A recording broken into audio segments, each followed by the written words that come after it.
ஒரு ஆள்கிட்ட 100 ரூபா சம்பாதிக்கிறதும் 10 பேர்கிட்ட 10 ரூபா சம்பாதிச்சா எது லாபம் நமக்கு வந்து கரெக்டாக நிற்கும்? அந்த ஒரு ஆள் வரலன்னு வச்சுக்கோங்களேன், 100 ரூபாவும் போச்சு. 10 பேரில் ஒருத்தர் வரலாம் எவ்வளோ நிற்கும்? 90 ருபீஸ் நிற்கும்.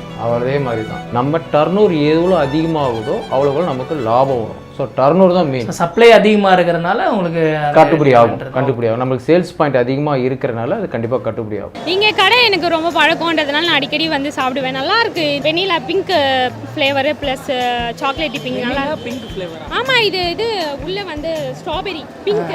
அது ஸ்ட்ராபெரி ஃப்ளேவர், வெண்ணிலா ஃப்ளேவர். நாங்கள் அப்படி தான் சொல்லுவோம் மாற்றி மாற்றி.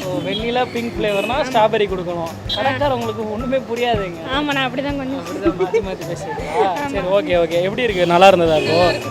ஆரஞ்சு பேக்கெட்டில் பண்ணுறது. ஃபஸ்ட்டு வந்து ஆவினில் வந்து ப்ளூ, அடுத்தது க்ரீனு, அப்புறம் ஆரஞ்சாக இருக்குல்ல, அதிக கண்டென்ட்ல நல்ல ஒரு திக்கான பால். அதுலேயே நாங்கள் தண்ணி கலக்கிறது கிடையாது. கட்டுப்படி எப்படி ஆகுதுன்னா 2 ரூபாய்க்கு எங்களுக்கு கட்டவே கட்டாது, லாபமே கிடையாது. ஆனால் மனசுக்கு ரொம்ப திருப்தி இருக்குது 2 ரூபாய்க்கு விற்கிறதுல. இது என்ன ஃப்ளேவர்? இது என்ன ஃப்ளேவர்? ரெண்டுமே ஒரே ஃப்ளேவர், வெண்ணிலா ஃப்ளேவர்.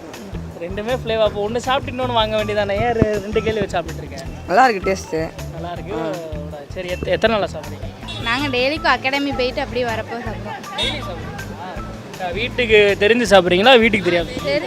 சொல்லிட்டேன், வீட்டு தெரியும். அவங்க சொல்கிறது இல்லையா, நம்ம ஐஸ்கிரீம் டெய்லி சாப்பிட்றீங்களே, அவங்க பொறாமப்படுறாங்க. எனக்கு வாங்கிட்டு வாங்க. இப்போ 2 ரூபாய்க்கு தான் ஐஸ்கிரீம் அப்படின்னு சொல்லும்போது வந்து உங்கள் மனசில் என்ன தோணுச்சு முத?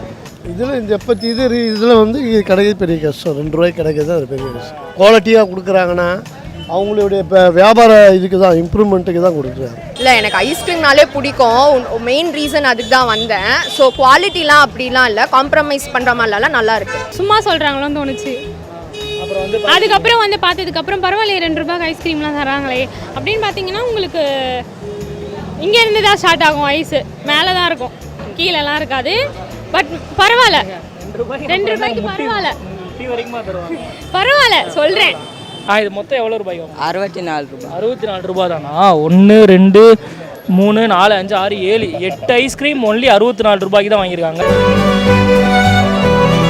ஒரு ஆள்கிட்ட 100 ரூபா சம்பாதிக்கிறதும் 10 பேர்கிட்ட 10 ரூபா சம்பாதிச்சா எது லாபம் நமக்கு வந்து கரெக்டாக நிற்கும்? அந்த ஒரு ஆள் வரலன்னு வச்சுக்கோங்களேன், 100 ரூபாவும் போச்சு. 10 பேரில் ஒருத்தர் வரலாம் எவ்வளோ நிற்கும்? 90 ருபீஸ் நிற்கும்.